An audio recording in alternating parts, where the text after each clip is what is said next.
썰렁합니다, 다들. 그런데 우리 박인님 사님이 참 귀한 역할을 감당했는데 또 찬양 반주 없어도 하나님께서 기쁘게 받을 수 있고 찬양합시다.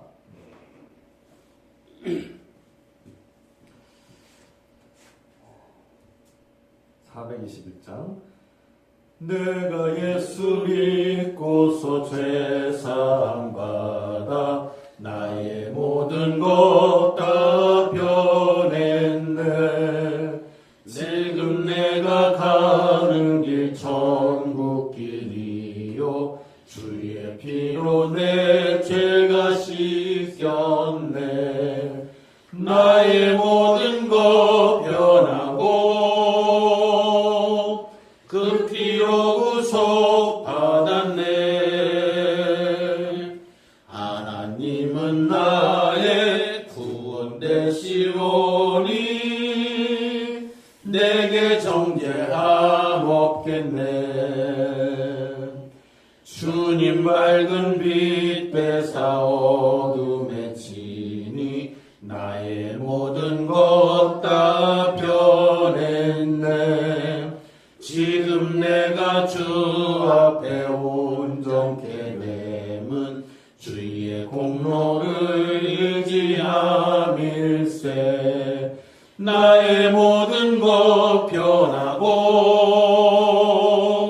그 피로 구속 받았네. 하나님은 나의 구원 되시오니 내게 정죄함 없겠네. 내게 성령 임하고 그 크신 사랑 나의 맘에 가득 채우며 모든 공포 내게서 물리치시니 내 맘 항상 주 안에 있겠네. 나의 모든 것 변하고 그 피로 구속 받았네. 하나님은 나의 구원 되시오니 내게 정죄함 없겠네. 내가 예수 믿고서 죄사함 받아 나의 모든 것 다 변했네. 지금 내가 가는 길 천국 길이여 주의 피로 내 죄가 씻겼네. 나의 모든 것 변하고 그 피로 구속 받았네. 하나님은 나의 구원 되시오니 내게 정죄함 없겠네. 주님 밝은 빛 되사 어둠에 치니 나의 모든 것 다 변했네. 지금 내가 주 앞에 온전케 됨은 주의 공로를 의지함일세. 나의 모든 것 변하고 그 피로 구속 받았네.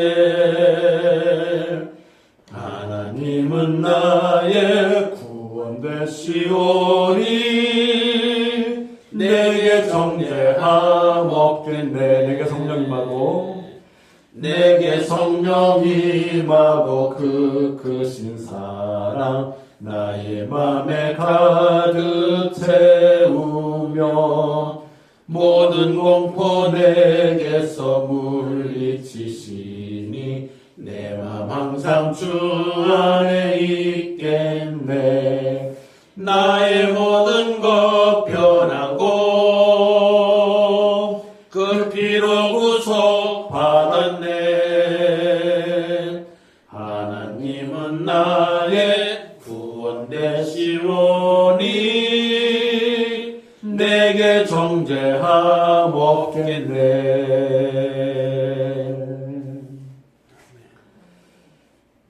내 영혼의 햇빛비치니 주 영광 찬란해. 이 세상 어떤 빛보다 이 빛 더 빛나네. 주의 영광 빛난 광채 내게 비춰 주시옵소서. 그 밝은 얼굴 배울 때 나의 영혼 기쁘다. 내 영혼에 노래 있으니 주 찬양합니다. 주 귀를 기울이시사 다 듣고 계시네. 주의 영광 빛난 광채 내게 비춰 주시옵소서. 그 밝은 얼굴 배울 때 나의 영혼 기쁘다. 내 영혼에 봄날 되어서 주 함께 하실 때 그 평화 내게 깃들고 주 은혜 꽃비네. 주의 영광 빛난 광채 내게 비춰 주시옵소서. 그 밝은 얼굴 배울 때 나의 영혼 기쁘다. 내 영혼에 희락이 있고 큰 소망 넘치네. 주 예수 복을 주시고 또 내려주시네. 주의 영광 빛난 광채 내게 비춰 주시옵소서. 그 밝은 얼굴 배울 때 나의 영혼 기쁘다. 주의 영광 빛난 광채 내게 비춰 주시옵소서. 그 밝은 얼굴 배울 때 나의 영혼 기쁘. 주의 영광, 주의 영광 빛난 광채 내게 비춰 주시옵소서. 그 밝은 얼굴 배울 때 나의 영혼 기쁘다. 아멘. 이 시간 잠깐 침묵으로 예배를 위해서 또 주의 임재를 구하며 기도하겠습니다. 사랑하는 아버지, 예배 감사하시고 그 찬양 기쁨을 받아주시옵소서. 성령으로 충만히 주시고 기쁜 마음을 하게 하소서.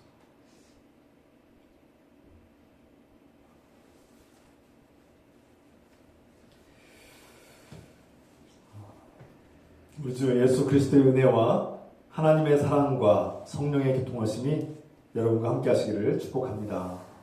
다같이 사도신경으로 우리의 신앙을 고백하겠습니다.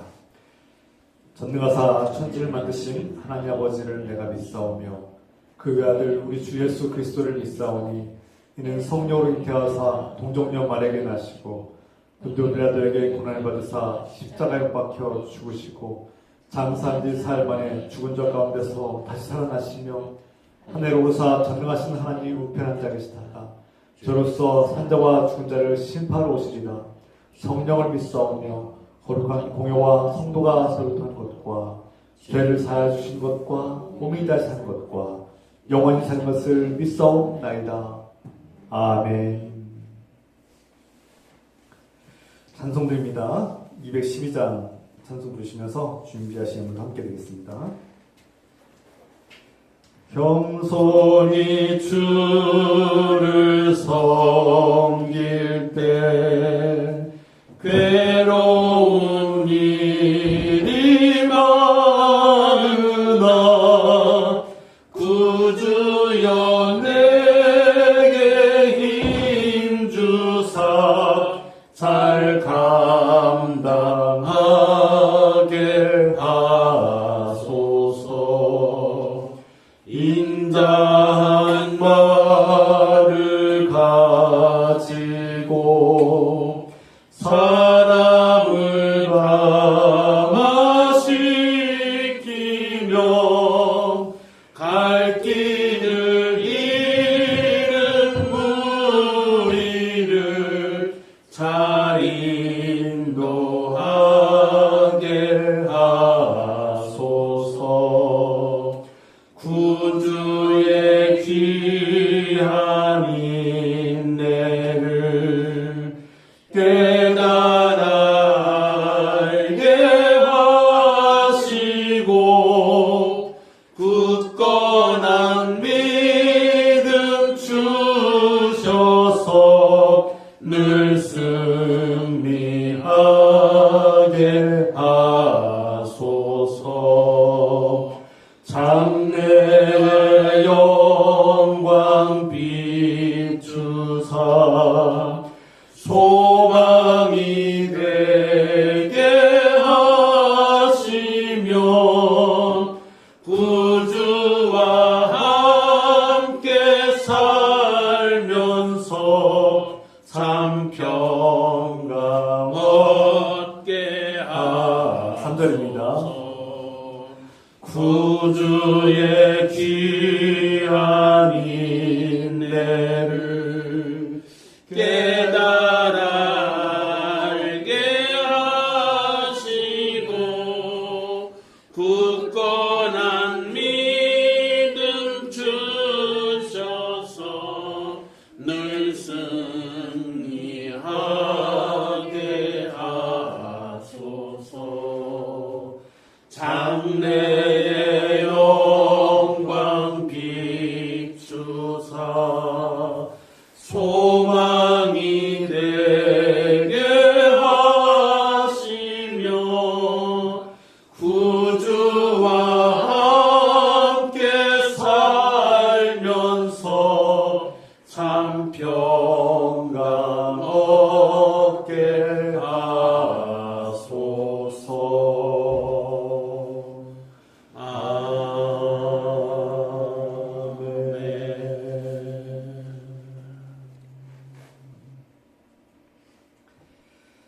이 시간 김옥성 권사님께서 기도 인도하시겠습니다. 사랑하는 하나님 아버지, 오늘도 형제자매들과 함께 모여 예배드림을 기뻐하고 감사드립니다. 아멘.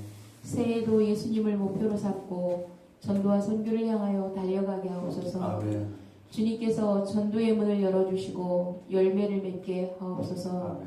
새해에도 주님의 자녀들을 사랑으로 돌봐주시고 날마다 필요한 것들을 풍성하게 채워 주옵소서. 주님, 박인균 집사가 이집트에서 복음을 전하고 이제 그 돌아오는 여정에 있습니다.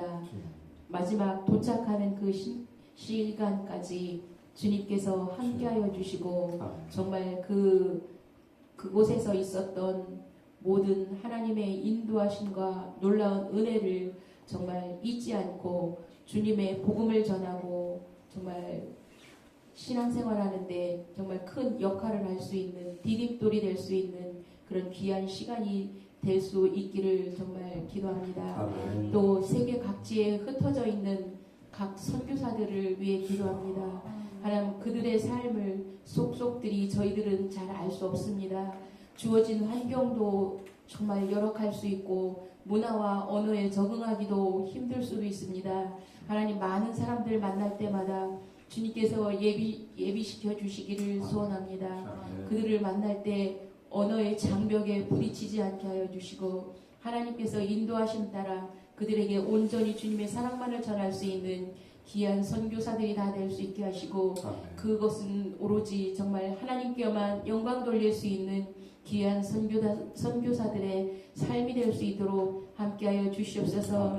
우리나라에서도 각지에서 복음을 전하고 말씀을 전하고 정말 주님의 사역을 정말 주야로 하고 계시는 각 사역자님들, 목사님들, 목회자님들 정말 주님 다 함께하여 주시고 어느 곳에 있든지 주님의 사랑으로 정말 품어주시고 인도하시고 정말 이끌어주시는 것을 깨닫고 알고 섬기는 데에 조금도 부족함이 없는 그런 정말 삶이 될 수 있도록 하나님 함께하여 주시고 힘을 주시고 어디서나 성령 충만하게 하여 주시고 세상을 바라보지 않게 하시고 주님이 정말 인도하심 따라 살게 하시며 어떤 유혹에도 정말 굴하지 않는 그런 귀한 사역자들이 다 될 수 있도록 인도하여 주시기를 원합니다. 하나님 정말 모든 우리의 그 발걸음마다 정말 함께 하실 줄을 정말 저희들이 믿습니다. 또 우리 또 사랑하는 김동경 집사님 허리가 그동안 많이 아프셔서 어려우셨는데 하나님 이제 시술을 하고 정말 입원을 해서 여러 가지 정말 검사도 하고 정말 입원이 예정되어 있습니다. 나이도 정말 연세도 많으신데 온전히 그 어려운 수술 잘 이겨내게 하시고 견뎌내게 하시고 기도로 승리하게 하시고 그 몸이 속히 회복되기를 정말 소원합니다. 하나님 어려움 겪지 않게 하시고 그 의사의 손길을 주님 함께하여 주셔서 능히 온전함으로 정말 주님의 사랑으로 수술 끝까지 회복되는 그 시간까지 나머지 정말 집에서 요양하는 그 순간까지도 하나님 늘 함께 하시고 믿음 잃지 않게 하시고 하나님 앞에 순종하며 나아갈 수 있는 우리 귀한 집사님의 삶이 될 수 있도록 인도하여 주시옵소서. 우리 그 사랑하는 성도님들 여기저기 정말 몸도 아프고 어렵고 여러 가지 정말 어려운 그런 부분들이 많이 있는데 그 모든 것들 하나님께서 속속들이 아실 줄 믿습니다. 하나님 한 사람 한 사람 주님 정말 피 묻은 손으로 어루만져 주시고 속히 치유되고 마음까지도 상하지 않도록 마음만은 건강하고 언제나 정말 주님께 순종하고 은혜에 감사하며 기뻐하는 그런 우리 성도님들 다 될 수 있도록 하나님 함께하여 주시옵소서. 하나님 우리 나라와 이 도시를 긍휼히 여기시고 정말 평화와 정의를 세우시고 형통한 길로 인도하여 주시옵소서. 우리나라의 분별력과 성숙함을 주시고 정치우상 숭배를 버리고 하나님께로 돌아오게 하옵소서. 주님 지난날 정말 저희의 어리석음과 죄를 용서해 주시고 주님과 관계를 회복하게 하옵소서. 주님께서 우리의 죄와 잘못을 용서하신 것처럼 우리도 다른 사람들을 용서하게 하옵소서. 성숙한 그리스도인의 삶을 온전히 주 앞에 살아드리게 하여 주시옵소서. 오늘도 우리가 주님을 높여드리고 하나님 나라를 정말 이루게 하옵소서. 예수 그리스도의 이름으로 기도합니다. 아멘.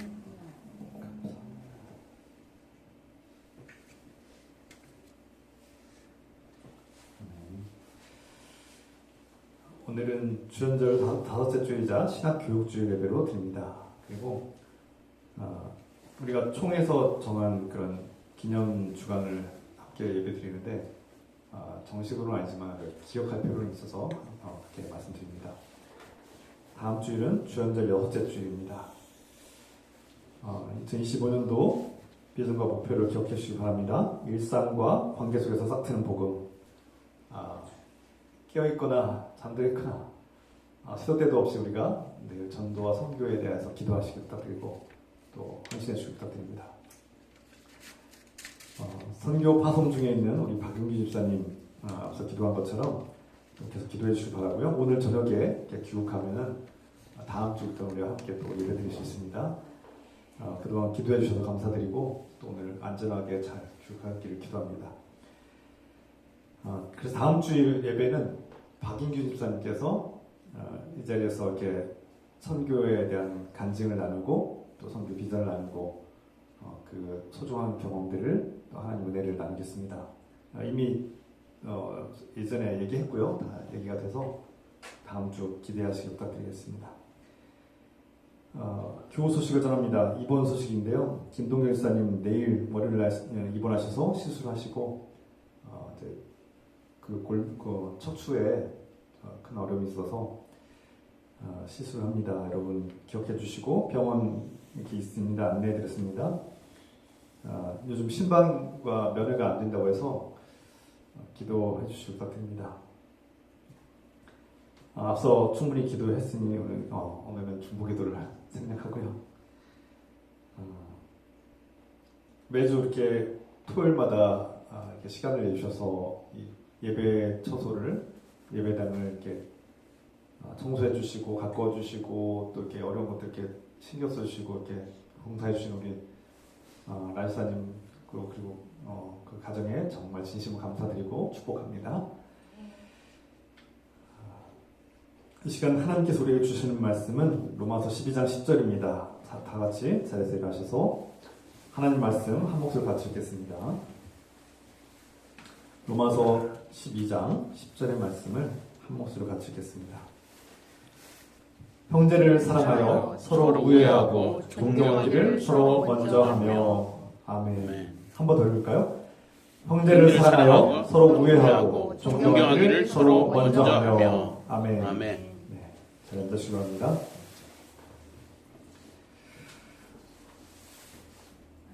네.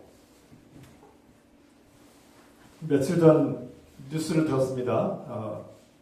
70대쯤 되는 두 노인분이 서로 가까운 사이로 지냈는데 정치 얘기를 했나 봐요. 정치적인 논쟁을 하다가 언쟁을 하다가 급기야는 이 칼부림 사건이 나서 결국 고발당하고 이렇게 그런 형사 사건으로 넘어갔다는 그런 뉴스를 들었습니다. 자, 끔찍한 일이죠. 이것은 무엇을 의미합니까? 우리나라가 지금 우리가 이미 알고 있듯이 정치적 양극화가 심화되고 있고 그 어느 때보다 역사적으로 정치적 양극화가 심화되고 있고 갈수록 더 악화되고 있음을 보여줍니다. 우리가 살고 있는 이 현 세상은 오늘날 현대 세상은 자기를 드러내는 것을 소위 말해서 PR 시대라고 하죠. 자기를 드러내고 끊임없이 자기를 앞세우고 더 높아지려고 안간힘을 쓰고 자랑하기를 힘쓰죠. SNS 깨톡 이렇게 이런 걸 보면 이제 나 어디 놀러 갔다 왔다, 나 돈 많다, 나 좋은 집에 산다, 자기 차 자랑하고 자랑거리들을 과거 어느 때도 이렇게 한 적이 없습니다.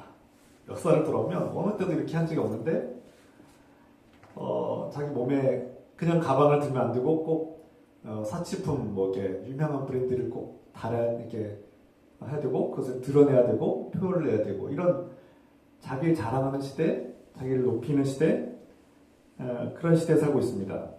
끊임없이 경쟁하고 더 자랑하고 싶어도 경쟁하고 그러다 보니까 상대적인 박탈감을 더 느끼게 되고 과거에 비해서 우리나라는 경제적으로 많이 성장해서 선진국 대열에 들어섰고 굶지 않고 비교적 좋은 음식을 먹고 좋은 옷을 입고 잘 살고 있음에도 불구하고 그런 자랑하는 사람들에게 비교를 당하고 끊임없이 나를 비교하면서 그런 박탈감을 느끼면서 위축되고 그래서 나를 자꾸 내가 상대방보다 없는 것이 있으면 자꾸 위축되고 자신감이 떨어지고 불행감을 느끼고 우울해진다는 거죠.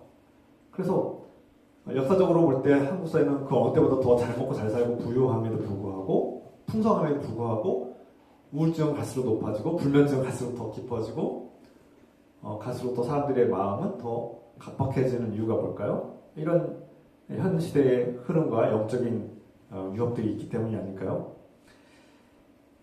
정치인들을 보면은 우리가 극명하게 드러나죠. 정치인들을 보면은 자신을 앞세우려고 온갖 거짓말을 하고 국민들을 선동하고 왜곡하고 막 분열시키고 갈라치게 하는 이 모습 보면 제가 앞에서 했던 말들이 정치인들을 통해서 극명하게 드러나죠.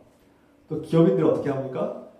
최근에 대기업, S기업은 자기가 회장이 되려고 막 온갖 회계의 부정을 다 저지르고 또 그걸 또 정의를 세우지 못하는 이 사법부들, 상대방 작은 기업들이 있으면 다 무너뜨리고 독점하려는 어떤 그런 기업들의 행태들. 그러니까 경쟁에서 이겨서 살아남는 사람들만, 그런 기업들만 성장하고 또 나머지 기업들은 도태될 수밖에 없는. 물론 경쟁이 무조건 나쁜 것은 아니지만 그렇게 너무나 치열한 경쟁 속에서 살아남기 위해서 더 각박해지고 서로 약점이 있으면 물고 약점을 그냥 넘어가지 않고 짓밟는 그런 사회가 아닌가 돌아보게 됩니다.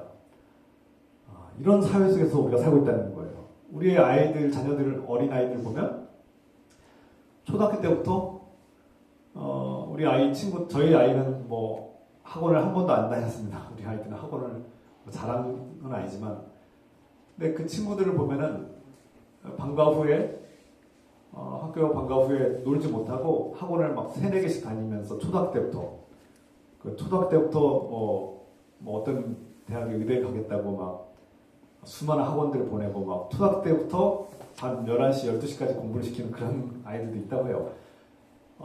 이것이 너무나 일상적이어서 우리는 새로운 얘기도 아니지만 우리나라 밖에 있는 사람들이 다른 선진국들에서 이런 소식을 들으면 깜짝 놀랍니다. 초등학생을 그렇게 시킨다고요? 깜짝 놀라죠. 제가 이 말씀을 드리는 이유는 친구들과 친하게 관계를 맺고 우정을 나누고 신나게 뛰어놀아도 부족한 아이와 그런 시기인데, 그 입시 구도라는 치열한 그 입시 구도 속에서 경쟁하고 친구와 함께 경쟁해야 되고 그 친구를 짓밟고 올라가야만 자기가 성공하고 그것을 또 부추기는 사회라는 거죠. 우리가 그런 사회에 살고 있습니다. 그리고 사람들의 대부분 갈수록 더 개인주의가 강해지면서 돈과 시간을, 열정을 갈수록 더 자기 개인을 위해서만 더 사용하고 과거에 비해서 어떤 자신이 일하고 있는 어떤 기업이나 나라와 또 공동체를 위해서 쓰기보다는 철저하게 더 자신을 위해서, 시간도 자신을 위해서 쓰고 돈도 에너지도 자신을 위해서 더 쓰는 그런 경향이 강해지고 있죠. 그래서 우리 젊은이들, 소위 말해서 MZ세대, 알파세대라고 불리는 젊은이들은 그렇게 기업에 충성하지 않는 때도 있고, 또 자기 시간을 확보하기 위해서 기업을 회사를 퇴직하기도 하는 일들이 거의 빈번하게 일어나지 않습니까? 이런 사회 속에서 우리 그리스도인들의 공동체는 위기를 맞고 있고, 세상에 끊임없는 그런 도전과 미디어의 공격과 어떤 위협 속에서 우리가 어떻게 나아가야 될지를 우리가 점검하고 또 점검해야 되는 시기입니다. 오늘 사도 바울은 로마서 12장 10절 말씀 통해서 이 한 구절, 이 10절이라는 한 구절의 말씀 속에서 복음의 본질과 핵심을 우리에게 잘 가르치고 있습니다. 다시 한번 읽어볼까요? 12장 10절 말씀에 형제를 사랑하여 서로 우애하고 존경하기를 서로 먼저 하십시오.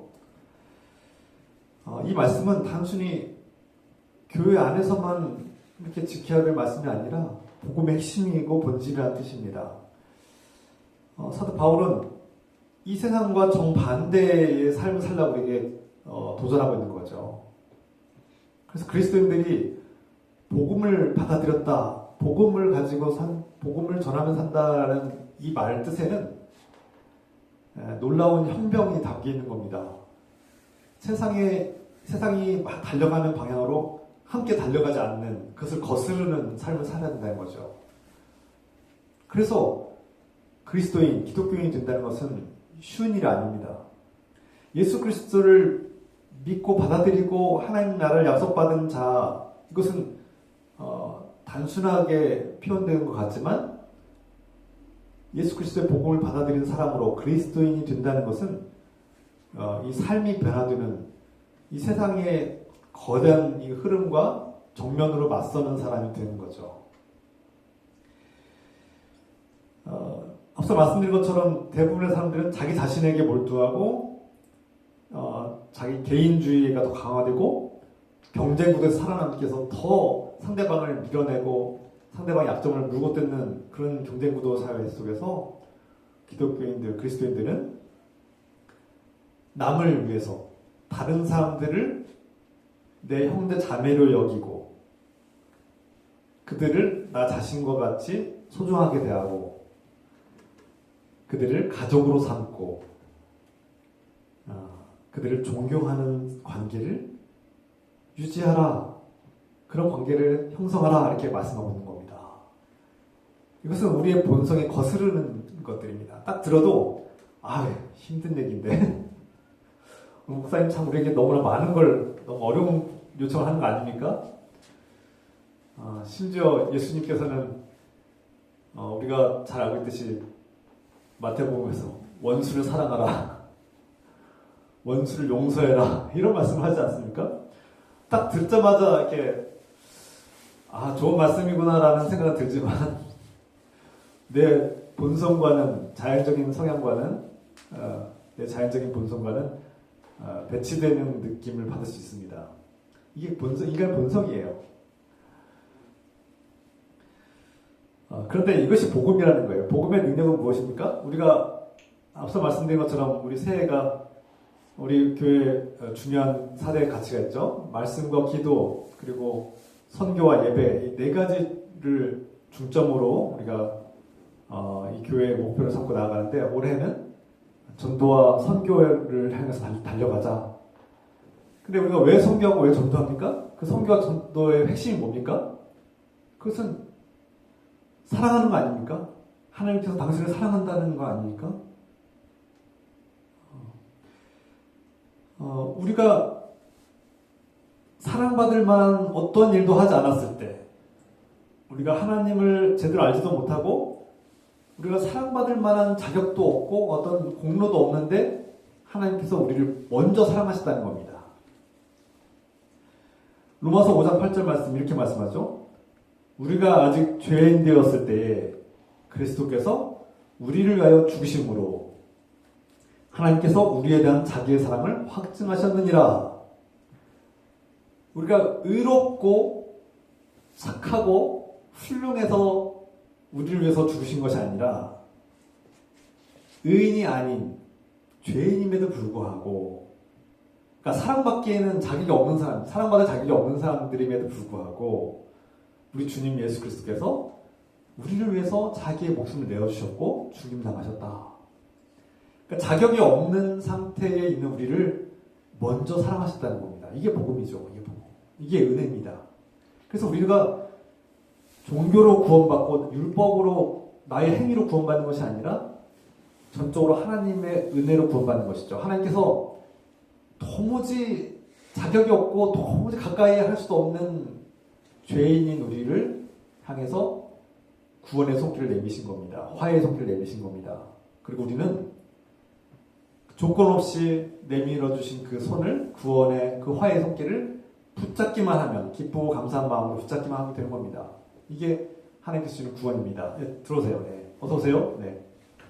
예, 문 열어주시면 됩니다.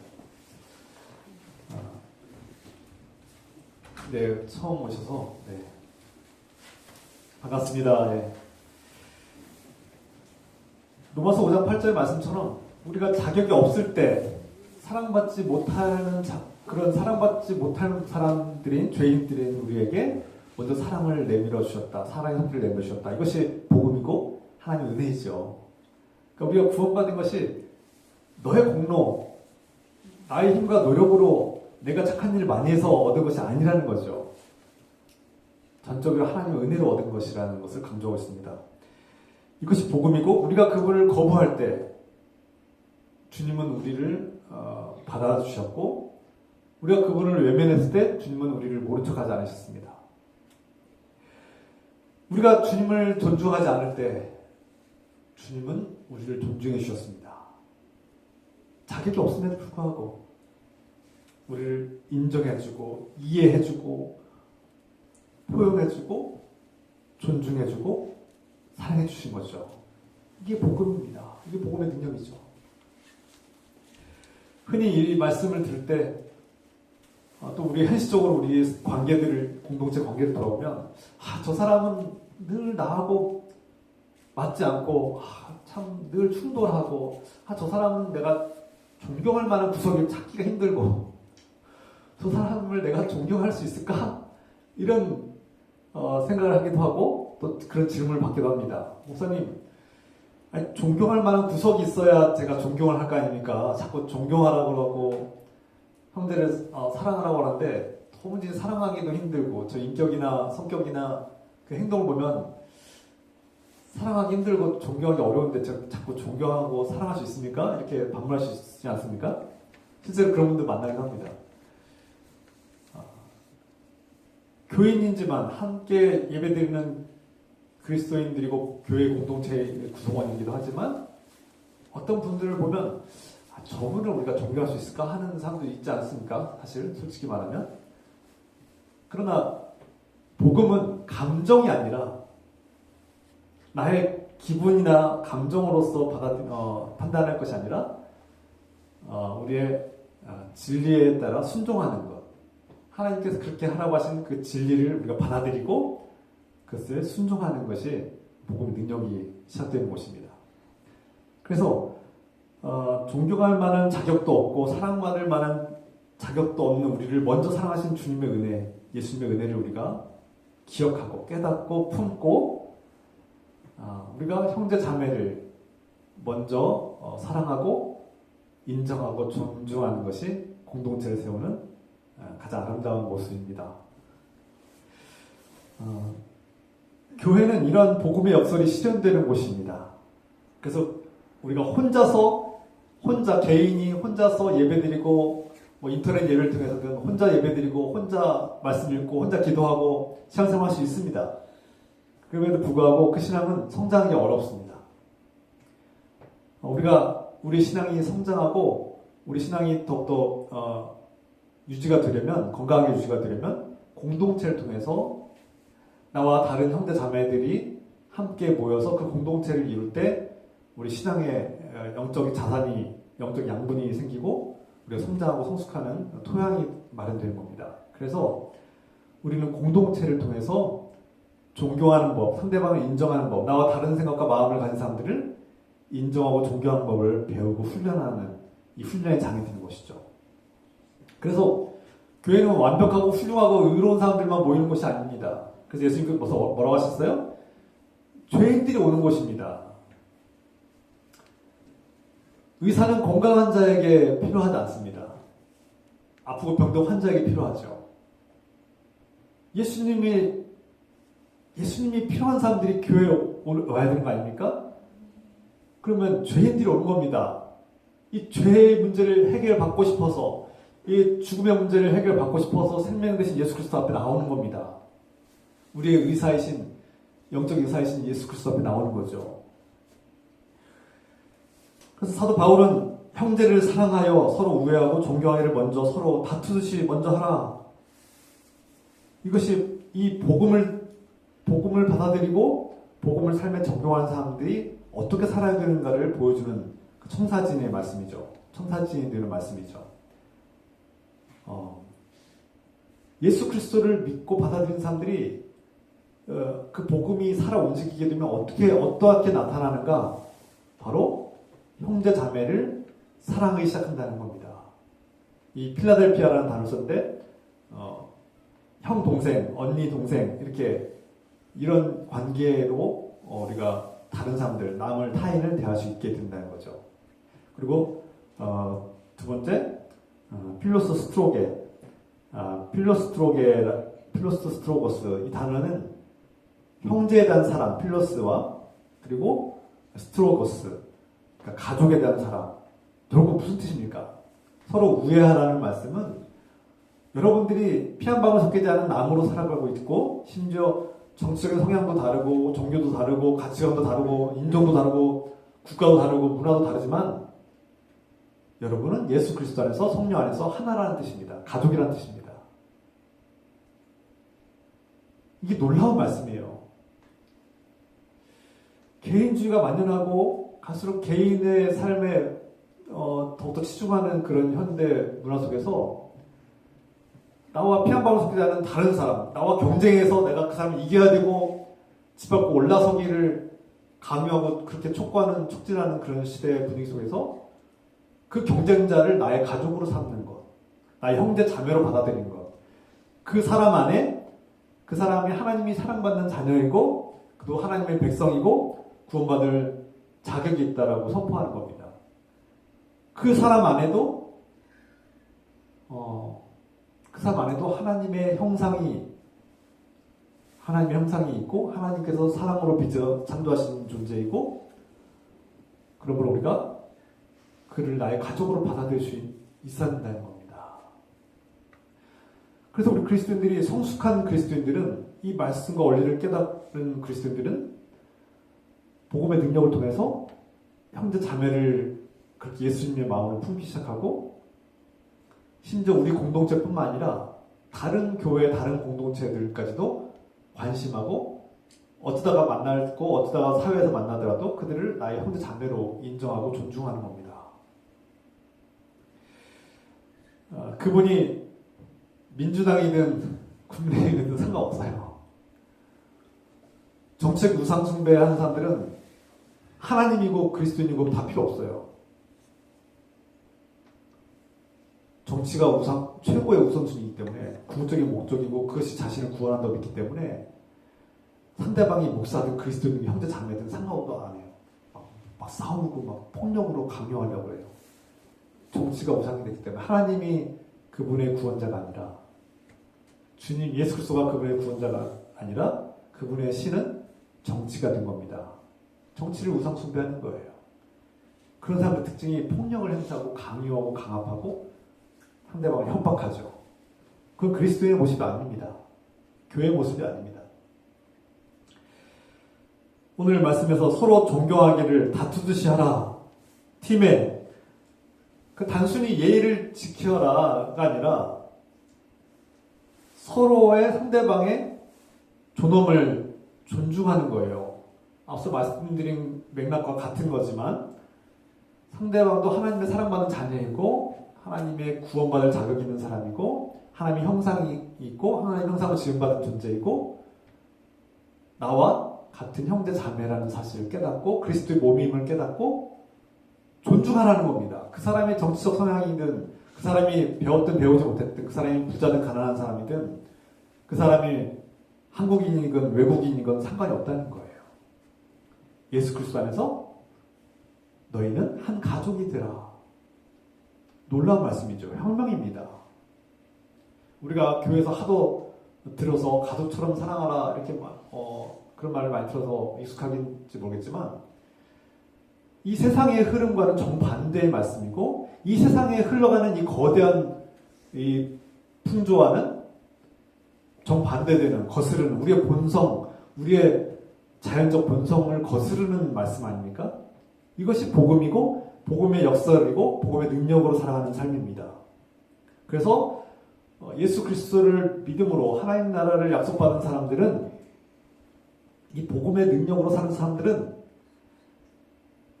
세상의 풍조에 흔들리지 않고 오히려 그것을 맞서 정면으로 거스르러서 마치 연어가 강물을 거슬러 올라가는 것처럼, 그 물살을 가르고 거슬러 올라가는 것처럼 우리는 그러한 삶을 살아야 된다. 그래서 우리의 자연적인 본성과 반대되는 삶을 살 때 하나님 나라가 펼쳐지죠. 이것이 하나님 나라를 미리 보는 청사진과 같은 말씀입니다. 하나님 나라가 완성되면 우리 그렇게 살 거예요. 지금은 우리가 본성대로 내 것만 챙기고 이기적으로 자기중심적으로 생활할 수도 있고 세상의 풍조에 흔들리기도 하지만, 하나님 나라가, 하나님의 통치가 완성되고 하나님 나라가 완성되면 형제를 나 자신과 같이 사랑하고 가족으로 살아가며, 피 한 방울 섞이지 않았지만 가족으로 대하고 인정하고 존중하게 되는 삶이 펼쳐지는 거죠. 지금 우리의 공동체는 불완전하고 부족하지만 이제 시작하는 겁니다. 아직 완성된 것은 아니지만 시작이 되는 거죠. 그래서 하나님의 말씀대로 복음의 능력으로 살아가는 사람들은 큰 변화가 일어납니다. 그래서 형제 자매를 향해서 상처 주는 말을 하지 않죠. 물론 나도 모르게 내가 배어있는 습관들 때문에 때로 나도 실수를 해서 나도 모르게 상대방을 기분 나쁘게 하고 상대방 자존심을 상하게 하고 우리 형제 자매에게 상처 주는 말을 할 수도 있습니다.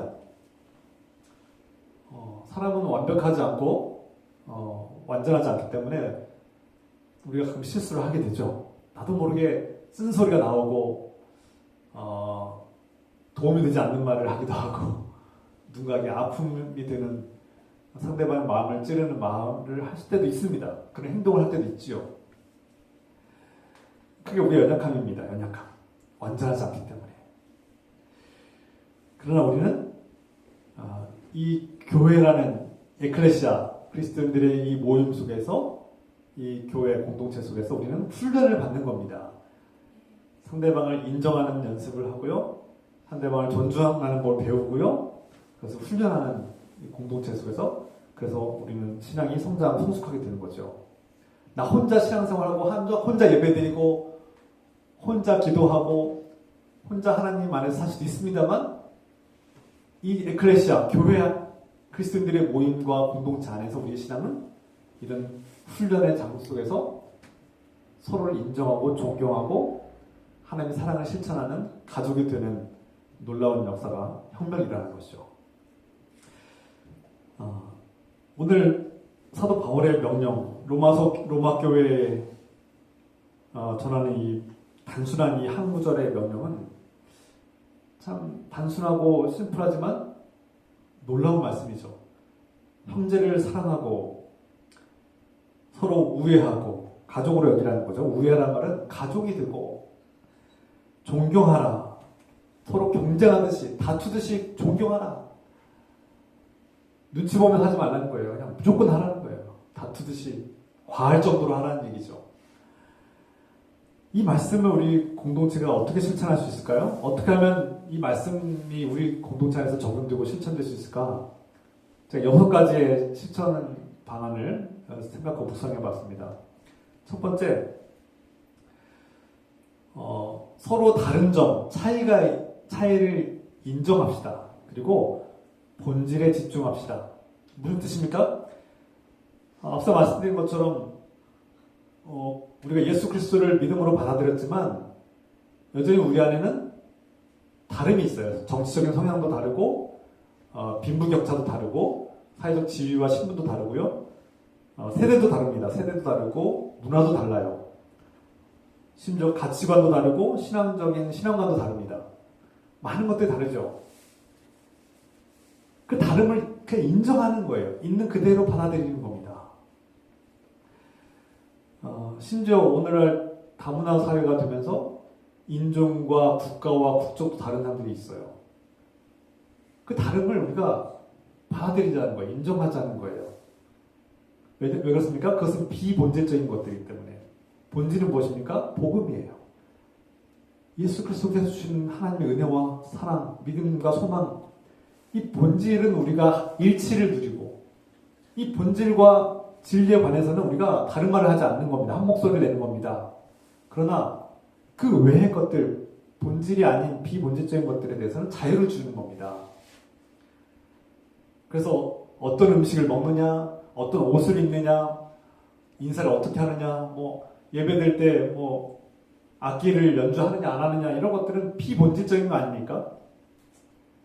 본질은 무엇입니까? 하나님을 우리가 믿음으로 고백하고 예수 그리스도의 복음을 우리가 믿음으로 그래서 적용하는 거 아닙니까? 우리가 받은 하나님 나라의 영원한 부활의 소망을 가지고 한 목소리로 고백하는 거 아닙니까? 이것은 우리가 하나가 되어야 된다는 거예요. 이것에 대해서 다른 얘기를 하면 안 됩니다. 본질에는 하나가 되고 비본질에서는 자유를 주는 그런 공동체가 됩시다. 두 번째, 여러분 기도하는 일, 중보, 다른 사람을 위해서 기도하는 것을 중보기도라고 하죠. 중보기도하기, 이것이 두 번째 우리가 해야 될 실천입니다. 여러분, 내가 사랑하고 좋아하는 사람들을 위해서 기도하는 것은 비교적 쉬운 일입니다. 그런데 나와 생각도 다르고 만나면 충돌하고 세상 말로는 이렇게 꼴 보기 싫은 사람들, 내가 막 자꾸 안 받고 짜증나고 미움이 생긴 사람들도 있지 않습니까? 때로는 살다 보면 그 사람을 위해서 기도해 본 적 있으십니까? 내가 좋아하는 사람들을 위해서 기도하는 건 쉬워요. 나의 가족을 위해서 기도하는 건 쉬운 일일 수 있습니다. 그런데 나하고 맞지 않다고 생각하고 나하고 자꾸 충돌하고 나하고 자꾸 이렇게 뭔가 내 본성에 걸리는 사람이 있는데 그를 위해서 기도해 본 적 있으십니까? 그분은 성숙하신 분입니다. 우리가 다른 사람을 위해서 기도하고 중보기도 하는 일은 형제 자매를 내 가족으로 받아들이고 그 사람을 인정하고 존중하는 최고의 행위라고 할 수 있습니다. 기도가 결코 소극적인 행위가 아닙니다. 그래서 나와 충돌하는 나와 다른 사람, 어려움에 처한 사람, 심지어 나와 갈등을 빚고 나와 감정적으로 어려움에 있는 사람들마저도 내가 그를 위해서 기도하는 것은 성령께서 일하도록 초대하는 일이고 그 일은 그 사람을 내가 형제 자매로 인정하고 존중하는 최고의 표현입니다. 중보기도, 다른 사람들을 위해서, 특히 나와 관계가 어려운 사람들을 위해서 기도합시다. 세 번째, 적극적인 경청이 필요합니다. 다른 사람의 이야기를 진심으로, 진정으로 들어주는 그 태도와 마음은 상대방을 인정하고 존경하는 최고의 행위입니다.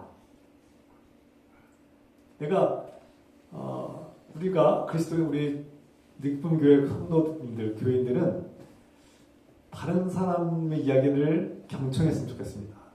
그러니까 대충 듣지 말고 진심으로 공감하고 이해하고 그 마음을 받아들이고 그 마음을 받아들였으면 좋겠습니다. 이것이 서로에게 주는 인정하고 존중하는 가족이 되는 최고의 비결이고 사랑의 표현이라고 할 수 있습니다. 네 번째, 용서입니다. 큰 주제고 어려운 주제인데 우리가 완전하지 않고 완벽하지 않기 때문에 때로는 실수할 수 있습니다. 저를 비롯해서 여러분들도 실수할 수 있고요. 누구나 약점이 보이기 마련입니다. 그 약점과 실수를 우리가 관대하게 용서하고 너그럽게 덮어줄 때 우리는 건강하고 아름다운 공동체를 이룰 수 있습니다. 이것은 상대방을 내가 외면하고 밀어내고 적대하는 것이 아니라 인정하고 존중하는 훌륭한 관계의 비결이죠. 그래서 아름다운 주님의 공동체를 그리스도의 몸을 세우기 위해서는 우리가 용서하는 일, 너무 거창한 용서, 원수를 용서하는 일은 쉽지 않습니다. 오랜 시간이 걸리는데 작은 실수, 작은 말 한마디를 우리가 이렇게 막 복수하지 않고 용서하는 일을 통해서 우리가 그를 내 형제 자매로, 내 가족으로 용서하고 인정하고 존경하는 그런 공동체를 만들어 갑시다. 다섯 번째, 예수님께서는 제자들의 발을 씻기셨죠? 고대 예수님 당시에 선생님이, 존경하는 스승이 제자의 발을 씻기는 것은 노예들이나 하는 행위였습니다. 그런데 그 스승이 노예가 하는 일을, 그 더러운 발을 씻기는 일을 스승이 하는 일은 혁명이었죠. 예수님의 그 모습을 우리가, 그 마음을, 자신보다 낫다고 생각하는 그를 오히려 존경하고 인정하는 그런 행위가 우리 안에, 우리 공동체 안에 그렇게 형성되고 만들어가기 원합니다. 최고의 모습이죠. 우리가 똑같이 당장 할 수는 없을지 모르지만 예수님의 마음을 품을 때 조금씩 닮아갈 수 있습니다. 그래서 이런 예수님의 모습을 우리가 늘 마음에 품을 때 내가 다른 사람들 앞에 굴림하고 자꾸 높아지려고 하고 이기려고 하고 이런 마음들이 생길 때마다 예수님께서 제자들의 발을 씻겨주신 이 모습을 우리가 떠올리면서 우리가 상대방을 섬길 수 있는 마음이 우리 안에 이기심을, 우리의 본성을 이겨내고 아름다운 공동체와 그런 사랑의 관계를 맺었으면 좋겠습니다. 끝으로 상대방을 인정하고 존경하는 훌륭한 방법은 칭찬하고 격려하는 겁니다. 칭찬하고 격려하는 것은 내가 당신을 소중하게 여기고 당신이 하는 일을 내가 인정하고 존경합니다라는 표현이에요. 그 칭찬을 우리가 많이 합시다. 이것도 훈련이 필요합니다. 안 하면 안 돼요, 잘. 배우자에게, 가장 많이 해야 됩니다. 배우자에게 늘 고맙다, 고맙습니다, 감사합니다. 작은 일이든 큰 일이든 나를 인정해주고 받아주고 나를 위해서 수고하는 모든 것들에 대해서 고마움을 표현하십시오. 그리고 칭찬하십시다. 이것이 상대방을 인정하고 존경하는 아름다운 비결입니다. 다 성경에서 말씀하신 거 아닙니까? 오늘 말씀을 마무리합니다. 사랑하는 성도 여러분, 우리가 이 자기 자신을 내세우고 갈수록 개인주의가 강화되고 갈수록 정치적인 양극화 속에서 대결 구도로 가고 경쟁하고 상대방을 밀어내려고 하고 짓밟으려고 하고 그로 인해서 막 폭력을 행사하는 이런 사회 분위기 속에서 우리 그리스도인들은 그런 사회상 풍조와 그런 풍조를 우리가 이겨내야 합니다. 그것은 바로 상대방을 이런 차이와 다름을 인정하고 존중할 때, 존경할 때 서로를 가족으로 받아들일 때 가능합니다. 우리는 세상의 풍조와 정반대의 삶을 살아야 됩니다. 이것이 복음이고 복음의 역설이고 복음의 능력으로 살아가는 사람들의 특징입니다. 예수 그리스도께서 그렇게 사셨고 사랑받을 자격이 없는 저와 여러분들을 존경받을 만한 자격이 없는 저와 여러분들을 먼저 사랑하시고 존경하신 우리 예수님의 사랑을 우리가 품고 우리도 서로를 인정하고 존중하는 문화를 만들어 갑시다. 이를 통해서 복음의 능력이 우리 안에서 적용되고 살아날 때 우리는 이 세상에서 교회는 다르다, 그리스도인들은 다르다라는 소리를 듣고 하나님 나라의 영광을 드러내고 주님을 높여드리는 놀라운 변화가 저 여러분 가운데 충만하기를 소원합니다. 이 복음의 능력으로 먼저 부부관계가, 가정이 변화되고 우리 일터가 변화되고 그리스도인은 다르다라는 그 세상이 인정하는 그런 교회가 되고 우리 교회가 또한 우리 한국교회가 세상의 교회들이 그러한 변화가 일어나기를, 그런 혁명이 일어나기를 우리 주 예수 그리스도의 이름으로 축원합니다. 기도합시다. 사랑의 하나님 아버지, 사도 바울은 이기적인 세상 속에서 자기 중심으로 개인주의에 빠져들고 경쟁하면서 상대방의 약점을 물어뜯고 짓밟는 세상 속에서 그 본성을 거슬러서 복음의 능력으로 그들을 형제로 삼고 피 한 방울 섞이지 않았지만 남이라고 했던 그들을 가족으로 삼고 사랑하며 인정하고 존경하는 삶을 살라고 했습니다. 주님, 우리의 뉴기쁨 교회가 그리스도인들이 이 말씀에 순종하고 세상의 풍조를 거스르고 하나님의 말씀을 따라 이 땅에서 하나님을 높여드리고 세상과 다름을 보여주고 복음의 능력으로 승리하시도록 도와주셔서 그래야 우리 공동체가 예수 그리스도의 마음으로 서로를 인정하고 존경하며 사랑할 수 있는 아름다운 건강한 공동체로 세워주셔서 오늘 이 말씀을 우리가 결단하며 함께 중보하며 기도하겠습니다. 주여 하나님 아버지, 주님 오늘 이 말씀이 저에게 주신 말씀으로 믿고 또 기쁘게 받아들이고 이 말씀대로 살아갈 수 있도록 용기와 힘을 주셔서 지혜를 주셔서 주님 우리 모두가 이 말씀을 우리 안에서 이루게 하시고 복음의 능력으로 우리 안에 이 말씀이 적용되고 살아 움직이게 하시고 그래서 우리 공동체가 가족이 되고 형제가 되고 자매가 되고 가족의 사랑을 실천할 수 있도록 도와주시고 세상에 남들을 냉정하게 대하고 남들과 싸워 이기고 그들의 약점을 오히려 물고 뜯고 짓밟고 위에 서려고 하는 이 세상 속에서 우리는 다른 사람들을 사랑하고 존경하고 인정함으로써 가족으로 삼는 놀라운 역사를 하게 하시고 우리가 사랑받을 자격이 없었사오나 우리를 사랑하신 예수 그리스도의 사랑으로 우리가 서로 가족이 되고 서로 존경하는 놀라운 문화를 세워나갈 수 있도록 도와주시고서 주님 감사합니다. 사랑의 하나님 아버지, 이 현대 사회는 갈수록 이기적이고 자기중심적으로 변화되고 개인주의가 더 심해지고 경쟁 구도가 더 극심해져서 상대방의 약점을 짓밟고 올라서며 냉랭해지고 그래서 갈수록 더 각박해지는 세상이 되고 있지 않나 돌아옵니다. 그러나 주님께서는 너희는 그렇게 살지 말라고, 세상의 풍조를 따르지 말고 오히려 정면으로 거슬러서